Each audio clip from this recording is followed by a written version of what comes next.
Hello friends, welcome to learning studio.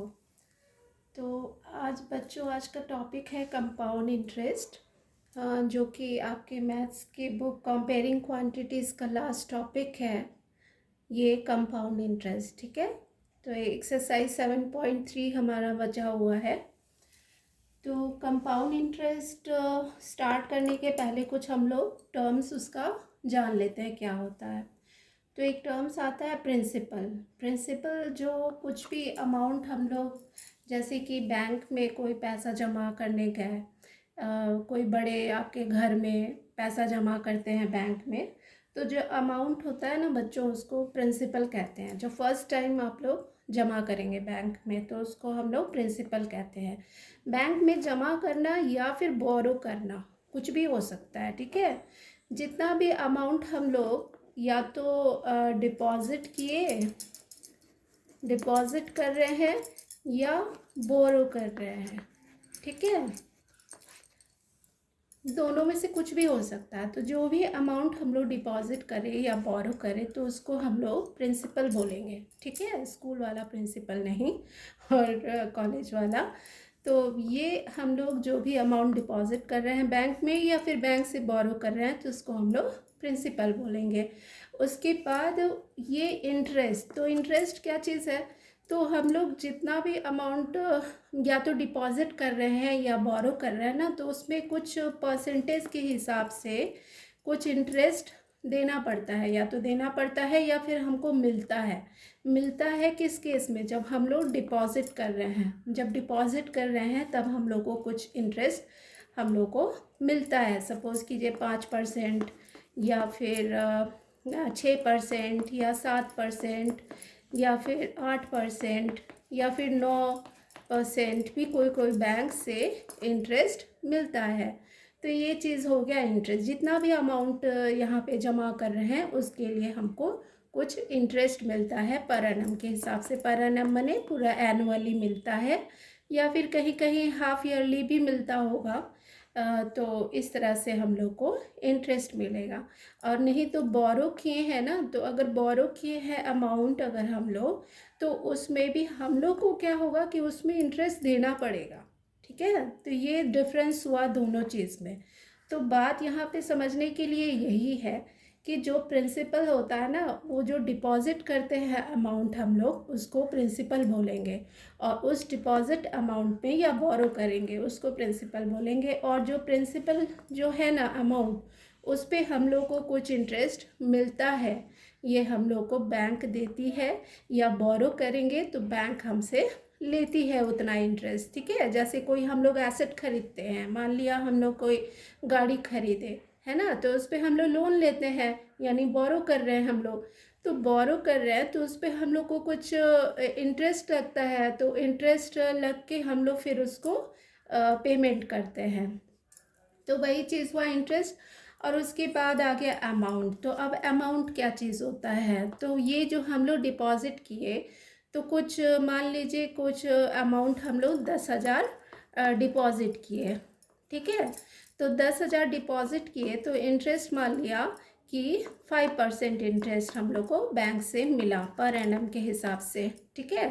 अब जो हम लोग को 2 ईयर या 3 ईयर के लिए हम लोग डिपॉजिट कर रहे हैं, तो ये जो 2 ईयर और 3 ईयर के बाद जो हम लोग को मिलेगा पैसा, तो वो हम लोग का अमाउंट हो जाएगा, ओके। या फिर जब हम लोग बोरो कर रहे हैं ना, तो बोरो के केस में जब हम लोग बोरो कर रहे हैं मनी को, तो बोरो करने के केस में जब हम लोग उसको पेमेंट कर रहे हैं लास्ट, तो वो सब हम लोग अमाउंट उसको बोलेंगे, ठीक है। अब उसके बाद टाइम आ गया। टाइम क्या आ गया? यही जो पीरियड है, सर्टेन पीरियड के लिए हम लोग डिपॉजिट कर रहे हैं या बोरो कर रहे हैं, तो उसको हम लोग टाइम बोलेंगे। 2 ईयर, 3 ईयर, ठीक है, 5 ईयर, जितने भी ईयर के लिए हम लोग डिपॉजिट कर रहे हैं तो उसको टाइम बोलेंगे।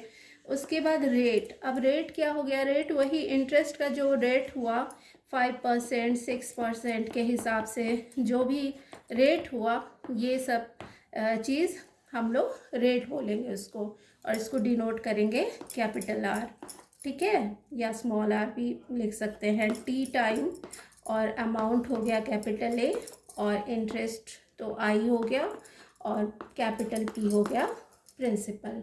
ठीक है, तो इतना सारा चीज़ हम लोग पहले समझ लिए कि ये सब होता क्या है।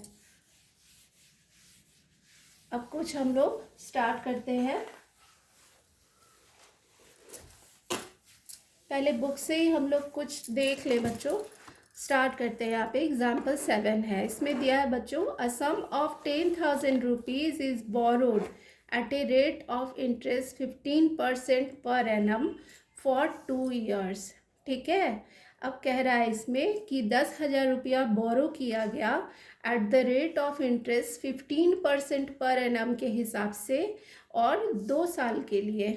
तो find the simple interest on this sum and the amount to be paid at the end of 2 years. ठीक है, इसमें कह रहा है कि सिंपल इंटरेस्ट, तो सिंपल इंटरेस्ट हम लोग शायद 7th क्लास में पढ़े थे, है ना बच्चों। तो 7th क्लास में अगर आप लोग पढ़े होंगे तो सिंपल इंटरेस्ट का फॉर्मूला भी आप लोग को याद होगा। अगर नहीं याद है तो यहाँ पे हम लोग वापस से देख लेते हैं। ठीक है, तो यहाँ पे क्या कह रहा है कि 10,000 इज़ बोरोड, तो 10,000 एग्जाम्पल 7 है ये। तो 10,000 को क्या करेंगे हम लोग, पी कर लेंगे, पी मान लेंगे। तो रुपीज़ 10,000 यहाँ पे हो जाएगा। रुपीज़ का साइन यहाँ पे दे देते हैं, तो ये रुपीज़ का साइन हो गया और उसके बाद 10,000 यहाँ लिख दिए हम लोग। अब रेट ऑफ इंटरेस्ट क्या है, आर कितना है, 15% है। ठीक है, और टी कितना है, टाइम कितना है, 2 ईयर्स है। तो 2 ईयर्स यहाँ पे लिख दिए। उसके बाद कह रहा है कि फाइंड द सिंपल इंटरेस्ट निकालना है। ठीक है, simple interest on this sum and the amount to be paid. Simple interest भी निकालना है और अमाउंट भी निकालना है। ठीक है ना, तो यहाँ 2 चीज़ निकालना है। तो क्या करेंगे, तो हम लोग सिंपल इंटरेस्ट बराबर जानते हैं क्या फॉर्मूला होता है, P into R into T divided by 100 होता है ना। ये फॉर्मूला हम लोग पहले भी पढ़ चुके हैं, लेकिन फिर से एक बार रिवाइज कर ले रहे हैं। P कितना हो गया बच्चों, 10,000 है। 10,000 इंटू आर कितना है, 15% है, तो 15 यहाँ ऊपर में लिखेंगे। टी कितना हो गया, 2 ईयर्स के लिए, और डिवाइडेड बाई 100, डिवाइडेड बाई 100 कर देंगे। तो उसके बाद ये 2 शून्य कट जाएगा, 50 इंटू 30 और ये 2 0 और आ जाएगा, तो ये हो जाएगा 3,000 रुपीज़। तो 3,000 रुपीज़ हमारा क्या आ रहा है, सिंपल इंटरेस्ट आ रहा है। ठीक है, तो एक चीज़ तो हमारा निकल गया, सिंपल इंटरेस्ट। अब हम लोग को अमाउंट भी पूछ रहा था इस क्वेश्चन में। तो अमाउंट बराबर क्या होता है बच्चों, अमाउंट बराबर आप लोग जानते हैं कि प्रिंसिपल प्लस सिंपल इंटरेस्ट। ठीक है, या फिर इंटरेस्ट, सिंपल इंटरेस्ट लिख दिए। तो पी कितना है, 10,000 है, 10,000 लिख दिए, प्लस सिंपल इंटरेस्ट कितना लिखेंगे, 3,000 लिखेंगे। तो ये दोनों को जोड़ करके हम लोग को कितना मिल जाएगा, 13,000 मिल जाएगा। ओके, तो अमाउंट आफ्टर 2 ईयर्स हम लोग को मिल गया 13,000। तो ये आंसर हो गया आपका। ठीक है, और इंटरेस्ट निकल गया 3,000। ठीक है, ये क्वेश्चन में कोई दिक्कत नहीं है क्योंकि ये आप लोग पहले भी पढ़ चुके हैं। इसमें सिंपली था, कुछ नहीं प्रॉब्लम है इसमें। पी है 10,000 रुपया, मतलब दिया हुआ है ना बच्चों कि sum of 10,000 is borrowed at a rate of 15% per annum. एक 10,000 रुपया बोरो किया गया, तो 10,000 बोरो कर रहा है, तो पी हम लोग मान लेंगे फट से उसको। फिर 15% पर एनम है, 15% आपका रेट हो जाएगा। यहाँ पे टाइम कितना है, 2 ईयर्स के लिए, फॉर 2 ईयर्स लिख रहा है। तो ये हमारा तीनों चीज़ पता है।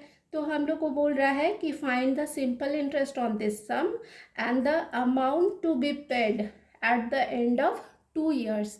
तो सिंपल इंटरेस्ट भी हम लोग को पता करना है और अमाउंट भी पता करना है। ओके, तो इस केस में सिंपल इंटरेस्ट हम लोग जानते हैं, सिंपल इंटरेस्ट PRT/100 होता है, पहले से ही पढ़ चुके हैं।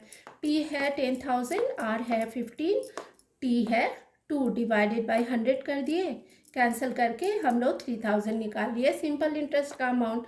अब उसके बाद अमाउंट निकालना है, तो अमाउंट जो हम लोग को पे करना पड़ेगा आफ्टर 2 ईयर्स, तो उसको कैसे निकालेंगे, अमाउंट बराबर क्या करेंगे, प्रिंसिपल प्लस सिंपल इंटरेस्ट होता है, यानी कि 10,000 प्लस 3,000 इक्वल टू हो जाएगा 13,000।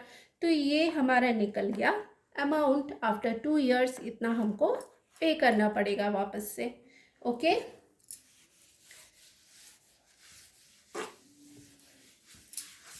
अब नेक्स्ट हम लोग देख लेते हैं उसके बाद क्या है।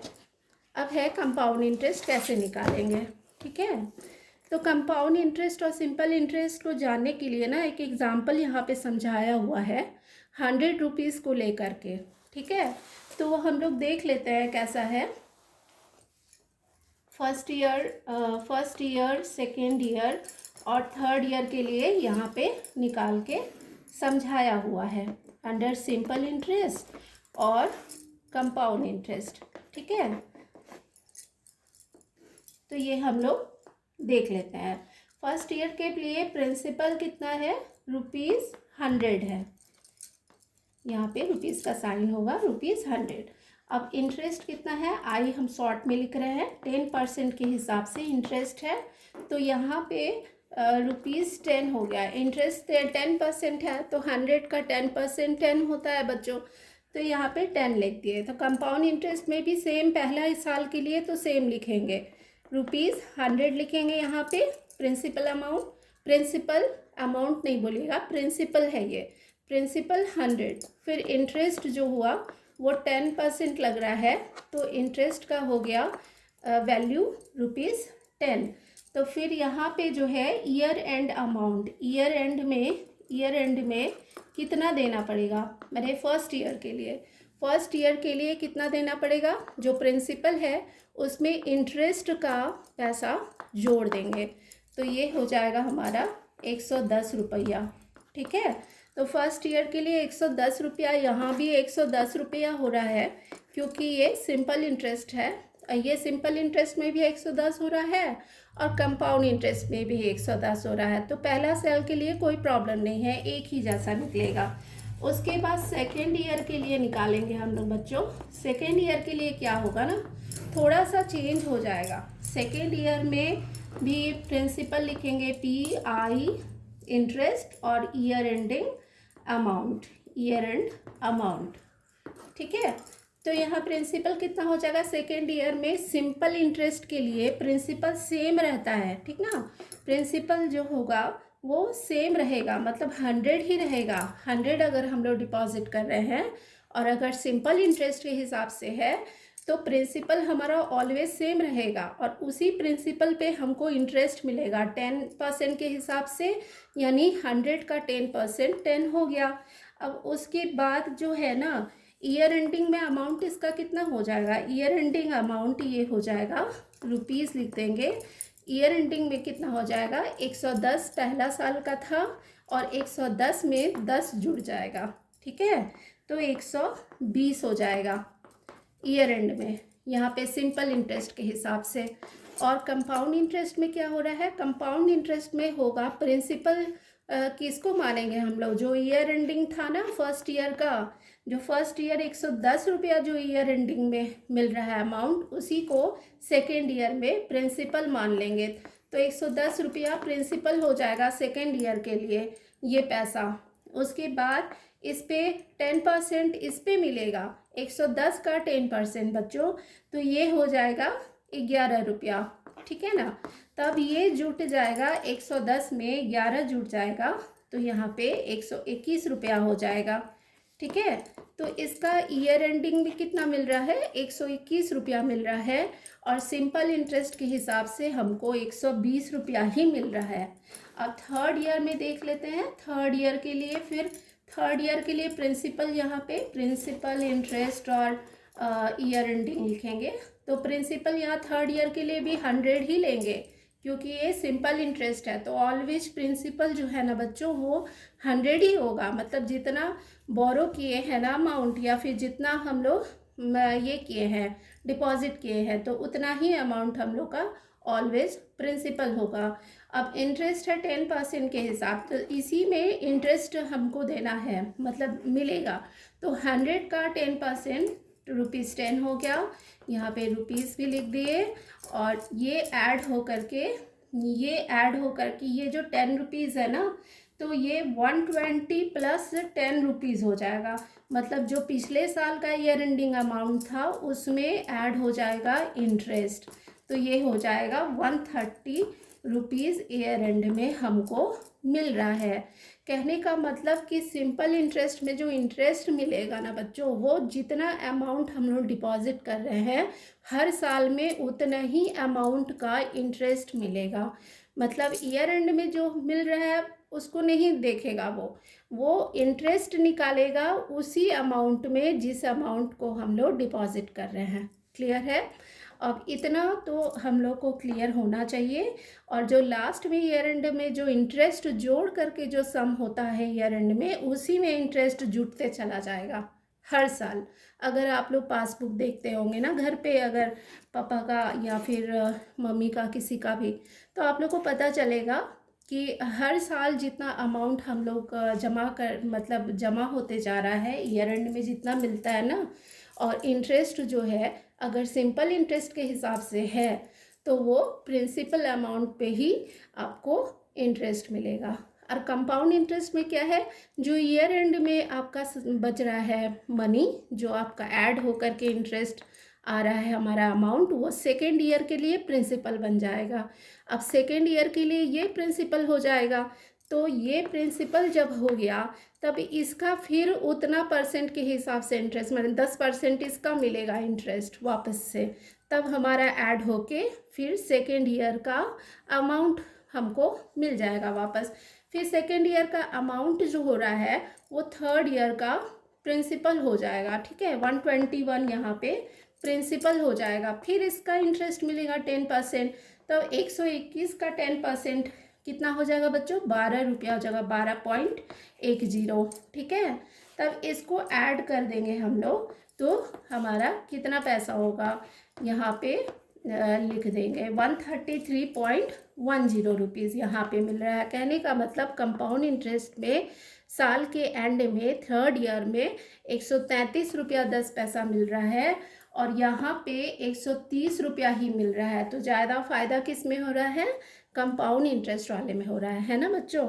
तो इसमें हम लोग देख सकते हैं कि सिंपल इंटरेस्ट का जो आपका इंटरेस्ट है हर साल के लिए, उसको ऐड करेंगे तो कितना हो जाएगा, 10 + 10 + 10 मतलब 30 रुपीज़ है यहाँ पे। और इसमें कितना ऐड हो जाए, इसमें कितना हो, पहला साल के लिए 10 रुपया मिला, दूसरा साल के लिए 11 रुपया इंटरेस्ट है, तीसरा साल के लिए 12.10 रुपीज़ इंटरेस्ट है। तो सबको मिला देंगे ना बच्चों तो 33.10 आ जाएगा। 33.10 रुपीज़ इसका इंटरेस्ट निकल गया, कंपाउंड इंटरेस्ट। ठीक है, तो ये हम लोग डिफरेंस देख रहे हैं, ये हम लोग को डिफरेंस दिखाने के लिए एक चार्ट के द्वारा समझाया गया था।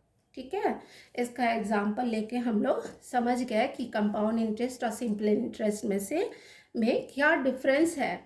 ठीक है ना, कोई प्रॉब्लम तो नहीं होना चाहिए इसमें बच्चों, क्योंकि सिंपल है। सिंपल इंटरेस्ट में हर साल के लिए प्रिंसिपल सेम रहेगा और उसी पे इंटरेस्ट मिलेगा, और फिर एंड में हमको अमाउंट जुटते चला जाएगा। और कंपाउंड इंटरेस्ट में जो पहला साल का ईयर एंडिंग अमाउंट था ना, वही दूसरे साल में प्रिंसिपल अमाउंट हो जाएगा। अब इस प्रिंसिपल अमाउंट में इंटरेस्ट फिर उस हिसाब से 10% के हिसाब से इंटरेस्ट निकलेगा, तब ये जुट के सेकेंड ईयर के लिए लास्ट में अमाउंट हो जाएगा। फिर सेकेंड ईयर का अमाउंट जो है थर्ड ईयर का प्रिंसिपल बन जाएगा, और थर्ड ईयर का प्रिंसिपल में फिर इसी में 10% के हिसाब से इंटरेस्ट जुटेगा और ये अमाउंट आ जाएगा। तो इसी तरह से कंपाउंड इंटरेस्ट चलता है। ओके, अब नेक्स्ट आगे के लिए बढ़ते हैं हम लोग।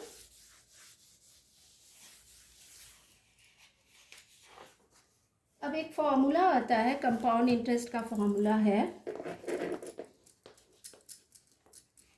Formula for compound interest. ठीक है, तो कंपाउंड इंटरेस्ट का एक्चुअली फॉर्मूला तो है, लेकिन बाद में इंटरेस्ट निकलेगा। फॉर्मूला एक्चुअली है A = अमाउंट इक्वल टू होता है एक फॉर्मूला P ब्रैकेट में 1 + R/100 to the power of n। Okay, ये बहुत ही इम्पॉर्टेंट फॉर्मूला है। इसी से हम लोग अमाउंट का ये निकालेंगे, अमाउंट निकाल सकते हैं, और उसके बाद हम लोग कंपाउंड इंटरेस्ट निकालेंगे। तो कंपाउंड इंटरेस्ट क्या हो जाएगा, अमाउंट माइनस हो जाएगा प्रिंसिपल, ठीक ना। तो ये कंपाउंड इंटरेस्ट हम लोग इस तरह से निकाल सकते हैं। तो ये हम लोग को फॉर्मूला याद रखना पड़ेगा। तो सिंपल सा एक क्वेश्चन है, एग्जाम्पल 8 नंबर ले लेते हैं।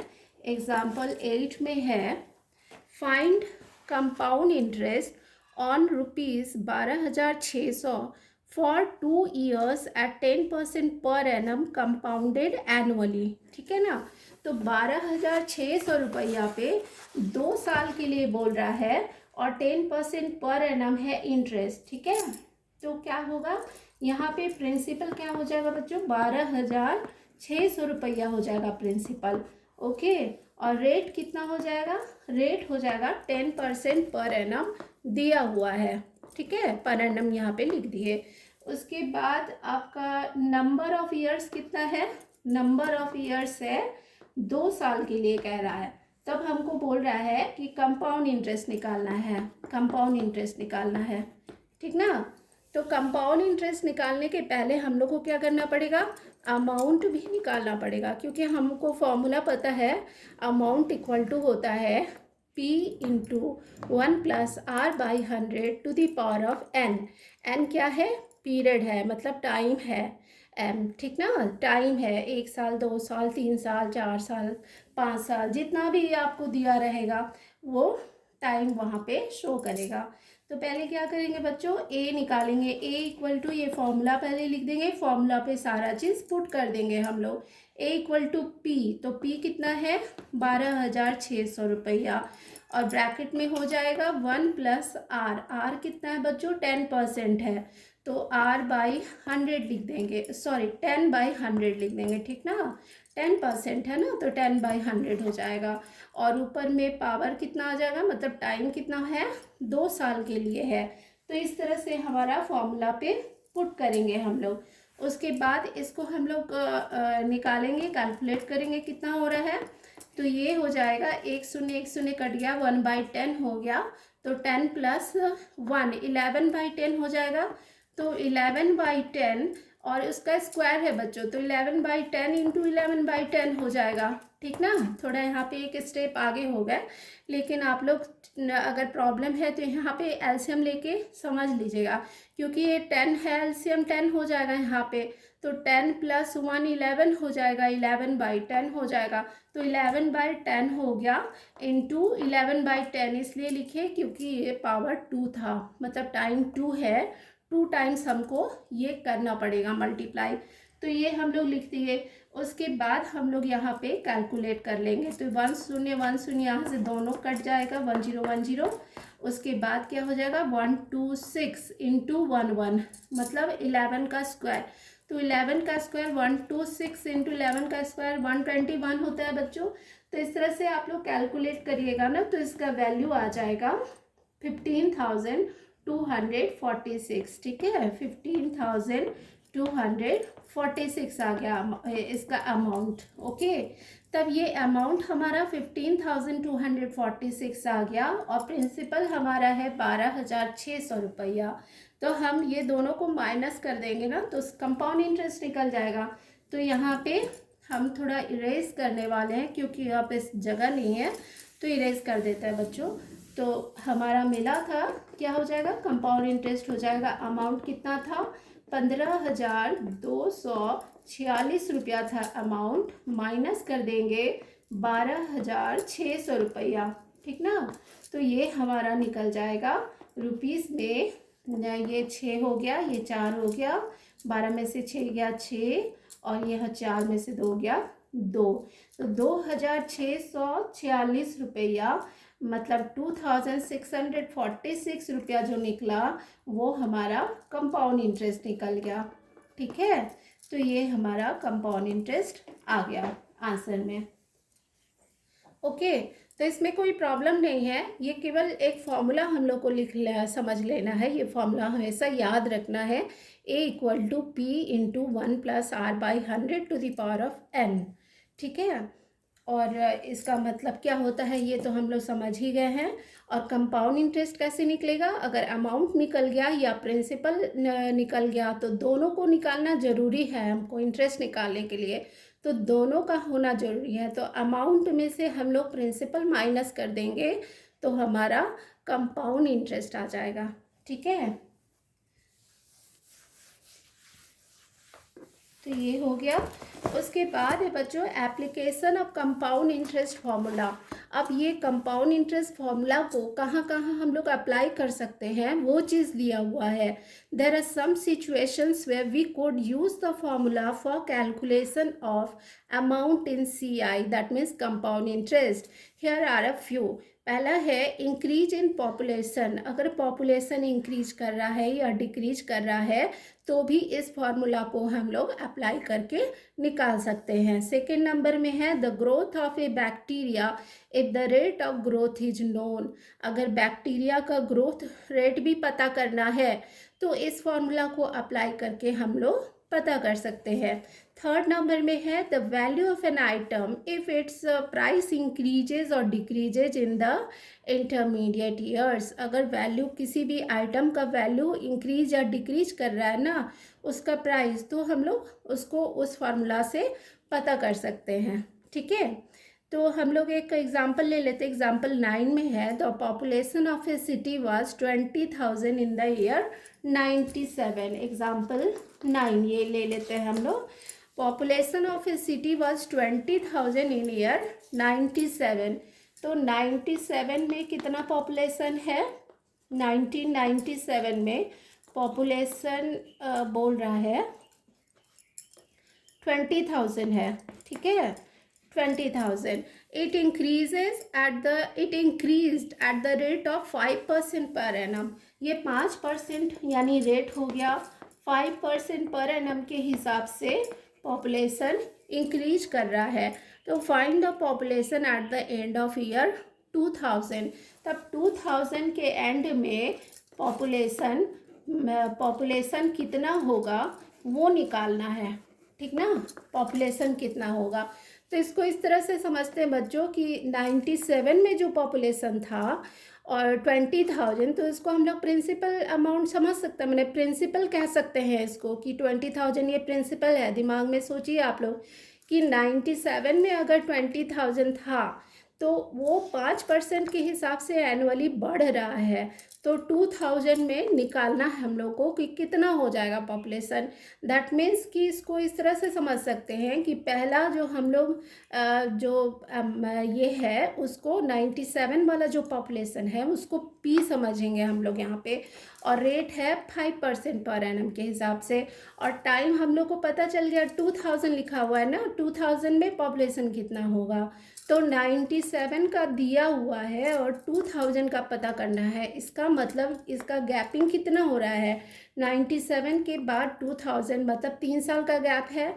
तो ईयर भी हम लोग को पता चल गया, यानी टाइम भी हम लोग को पता चल गया कि 3 साल का गैपिंग है, 3 इयर्स। आफ्टर 3 इयर्स हम लोग को पता करना है, तब क्या करेंगे, तब हम लोग क्या करेंगे कि पॉपुलेशन इन 2000 हम लोग ये पॉपुलेशन इन 2000, यहाँ पे अमाउंट नहीं लिख रहे हैं, सिर्फ पॉपुलेशन इन 2000 फॉर्मूला वही अप्लाई करेंगे, लेकिन लिखने में हम लोग जो दिया हुआ है क्वेश्चन में उसके हिसाब से लिखेंगे। तो पॉपुलेशन इन 2000 इक्वल टू क्या हो जाएगा बच्चों, यहाँ पे हो जाएगा कि 20,000 यहाँ पे हम लोग जो है इन ये पॉपुलेशन 97 का उसको P हम लोग सोचेंगे। ठीक है, दिमाग में, तो P यहाँ पे हो जाएगा 20,000 इंटू ब्रैकेट में हो जाएगा 1 + R/100, तो R कितना है 5% पर एनम है यहाँ पे दिया हुआ, तो 5/100 यहाँ पे कर दिए। अब उसका पावर यानी टाइम यहाँ पे शो करना है, टाइम भी हम लोग समझ गए कि 3 साल माने 3 साल का डिफरेंस है, यहाँ पे 97 का दिया हुआ है और 2000 का निकालना है, तो यहाँ पे गैपिंग कितना हो रहा है, 3 साल का हो रहा है, तो यहाँ पे पावर में 3 आ जाएगा। ठीक ना, तो यहाँ पे कितना हो जाएगा बच्चों, यहाँ पे हम लोग कैलकुलेट कर लेंगे 20,000 इंटू, यहाँ से हम लोग कैंसिल कर लेंगे, 20 बार कट जाएगा, तो 20 + 1 21/100 20 हो जाएगा यहाँ पे, ठीक ना। अब पावर में 3 है, मतलब यहाँ पे 3 है ईयर का, तो 3 बार मल्टीप्लाई करना पड़ेगा। तो 21/20 इंटू 21/20 हो जाएगा। दैट मीन्स 3 बार यहाँ पे हम लोग को मल्टीप्लाई करना पड़ रहा है। तब हमारा बच्चों कैंसिल करेंगे हम लोग, 3 0 यहाँ से कट गया, उसके बाद 2 से यहाँ पे कट जाएगा आपका 10 बार कट जाएगा। उसके बाद 2 से 5 बार कट जाएगा, उसके बाद और कटने का चांसेस नहीं है। तो 5 into 21 into 21 into 21 divided by 2। थोड़ा सा तो कैलकुलेशन आप लोग को करना ही पड़ेगा, कोई गुंजाइश नहीं है, क्योंकि करना ही पड़ेगा। तो 5 1 जा 5, 5 2 जा 10, 105 हो गया। 21 बचे 105 हो गया, गुना 21 गुना 21 मैंने 21 का स्क्वायर, अगर याद होगा बच्चों 441 होता है 21 का स्क्वायर, डिवाइडेड बाई 2 है। तब इसको मल्टीप्लाई और डिवाइड करने के बाद हमारा अमाउंट आ जाएगा 23,152.5, ठीक है ना। अब ये अमाउंट आ गया, तो इसको हम लोग अप्रॉक्सीमेट कर देंगे 23,153 कर देंगे, क्योंकि यहाँ पे 5 है, तो 5 या 5 से ज़्यादा होगा तो एक इधर बढ़ा देते हैं हम लोग और डेसिमल हटा देंगे। तो 23,153 जो हुआ ना, ये population at the end of year 2000 ये हमारा निकल जाएगा यहाँ से। Population at the end of 2000 ये हमारा 23,153 आ जाएगा। ओके, तो कोई प्रॉब्लम तो नहीं है इस क्वेश्चन में। क्वेश्चन को एक बार फिर हम लोग देख ले रहे हैं। इसमें कह रहा है ना, तो population of A city was 20,000 in year 97 का पॉपुलेशन दिया हुआ है, ठीक है। It increase at the rate of 5% per annum, मतलब ये 5% के हिसाब से इंक्रीज कर रहा है, हर साल बढ़ रहा है पॉपुलेशन। तो find the population at the end of 2000, मतलब 97 में जो पॉपुलेशन था 20,000 पॉपुलेशन था, वो 5% के हिसाब से इंक्रीज कर रहा है। तो 2000 ईयर में क्या पॉपुलेशन होगा। तब क्या किए बच्चों, हम लोग 20,000 को पी मान लेते हैं, अपने मन में मान लेंगे, लेकिन लिखना तो हमको पॉपुलेशन ही पड़ेगा। तो 20,097 का जो पॉपुलेशन था उसको पी मान लिए, पी तो हो जाएगा, फॉर्मूला में पुट कर देंगे यहाँ पे सिंपली, पी हो जाएगा 20,000 इंटू 1 प्लस आर, मतलब रेट हो रहा है 5% के हिसाब से बढ़ रहा है, तो 5/100 और उसका पावर में 3 आ जाएगा, मतलब टाइम 3 हम लोग को है। 3 साल का डिफरेंस है, 97 से 2000 का गैपिंग हम लोग देख रहे हैं, 3 साल का है, तो 3 लिख दिए यहाँ पे। उसके बाद हम लोग कैलकुलेट यहाँ पे कर लिए, तो लास्ट में जो भी आया तो वो population in 2000 eight the end of year 2000 हमारा निकल जाएगा। ओके, तो ये हमारा, ये हम लोग समझ लिए कि ये हमारा कैसे हो रहा है, कि मेरे कंपाउंड इंटरेस्ट का जो एप्लीकेशन है ना, वो पॉपुलेशन में भी हम लोग अप्लाई कर सकते हैं, ठीक है। नेक्स्ट में बच्चों अब एक और इधर क्वेश्चन है, जो ये एप्लीकेशन था ना, लास्ट वाला क्या था, the value of an item if its price increases और decreases in the intermediate year, मतलब जो भी कोई भी आइटम का जो प्राइस है ना, वो इंक्रीज करेगा या डिक्रीज करेगा, तो वो भी हम लोग निकाल सकते हैं कंपाउंड इंटरेस्ट वाले फॉर्मूला के हिसाब से, ठीक है। तो उसके ये में क्वेश्चन दिया हुआ है यहाँ पे एग्जाम्पल 10 में, a TB was bought at a price of ₹21,000. After 1 year, the value of TB was depreciated by 5%. Depreciation का क्या मतलब होता है बच्चों, यहाँ पे एक जो वर्ड है depreciation, उसका मतलब ये होता है ना कि कोई भी जो एसेट हुआ, कोई भी जैसे टीवी खरीदे, इलेक्ट्रॉनिक आइटम हुआ, तो उसका वैल्यू जो है ना हर एक साल घटते रहता है, क्योंकि उसमें डिक्रीज़ होता है वैल्यू में, क्योंकि यूज करते हैं ना हम लोग उसको, या फिर उसका कोई टाइम पीरियड भी होता है, ठीक है। जैसे जैसे टाइम होते जाता है उसका जो वैल्यूएशन है वो कम होते जाता है। तो यहाँ पे लिख रहा है ना, TV was bought at A price of 21,000। TV खरीदा जा रहा है 21,000 में, आफ्टर 1 ईयर, 1 साल में उसका वैल्यू जो है डेप्रिसिएट कर गया 5%, ठीक है। और find the value of TV after 1 year, 1 साल बाद टीवी का क्या वैल्यू होगा वही निकालने बोल रहा है। तो इसमें कुछ नहीं करना है बच्चों, इसको हम लोग सीधा सिंपली हम लोग प्रिंसिपल क्या हो गया 21,000 हो गया, ओके। और यहाँ पे इंक्रीज़ नहीं कर रहा है, वैल्यू डिक्रीज कर रहा है, मतलब रिडक्शन हो रहा है, ठीक ना। तो सॉरी 5% ऑफ 21,000 पर ईयर के हिसाब से रिडक्शन हो रहा है, मतलब डेप्रिसिएशन हो रहा है। तो 21,000 का 5% यहाँ पे निकाल लेंगे तो 1,050 हो जाएगा। अब वैल्यू एट द एंड में क्या हो जाएगा, ये जो रिडक्शन का अमाउंट है ना बच्चों, इसको हम लोग 21,000 में से माइनस कर देंगे, ओके। इस अमाउंट को हम लोग माइनस कर देंगे, तब actual amount at the end of 1 year हमारा निकल जाएगा, ओके। तो इसको हम लोग लिख के भी समझ लेते हैं। तो यहाँ पे लिखेंगे, यहाँ पे प्रिंसिपल कितना हो जाएगा, प्रिंसिपल हो जाएगा 21,000 रुपीज़, ठीक है।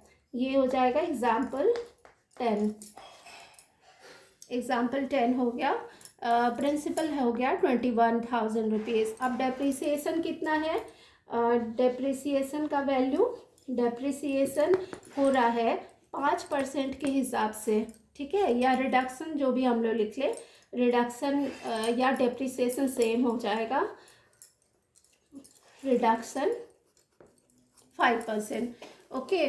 तब हम लोग क्या करेंगे, या तो हम लोग ऐसे ही सिंपली सॉल्व कर लेंगे क्योंकि 1 साल का लिए ही बोल रहा है सिर्फ ये हम लोग को, तो value eight the end of 1 year हम लोग सिंपली ही निकाल लेंगे। तो पहले रिडक्शन का वैल्यू निकाल लेंगे, कितना है, रिडक्शन कितना हो रहा है 5%, 5% किसका 21,000 का, तो 21,000 इंटू 5/100, ठीक है। तो ये 20 कैंसिल हो गया, 5 5 1 जा 5, 5 2 जा 10, तो 1050 ये आ गया रिडक्शन का वैल्यू।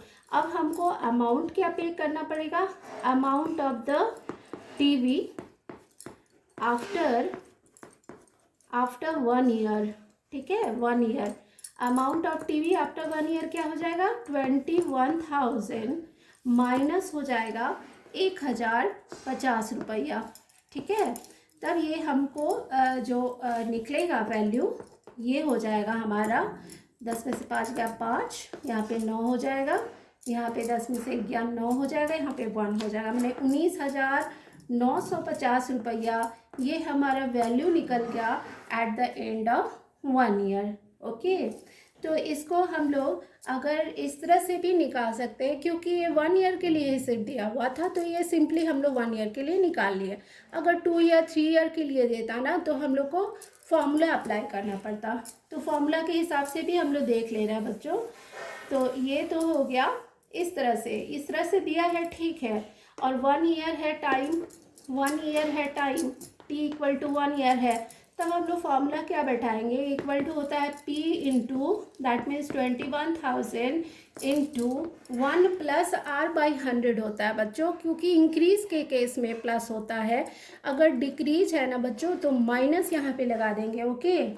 -5/100 5% के हिसाब से डिक्रीज हो रहा है तो माइनस लगा देंगे, ठीक ना, डिक्रीज के केस में हम लोग माइनस लगा देंगे। और ईयर है 1 ईयर तो सिंपली 1 ही रहेगा यहाँ पे, तो यहाँ पे हो जाएगा 21,000 इंटू यहाँ पे हो जाएगा 20 माइनस 1 19/20 हो जाएगा, ओके। तो 19/20 अब यहाँ से काट कूट करके देख लेंगे तो यहाँ पे आंसर आ जाएगा ₹19,950, ओके। तो ये हमारा आंसर निकल गया, ठीक ना। तो 1 साल के लिए था तो इस तरह, इसलिए हम लोग उसको सिंपली भी बना सकते हैं, लेकिन अगर 1 साल से ज़्यादा होना बच्चों तो फिर ये हमको फॉर्मूला अप्लाई करना पड़ेगा, ओके।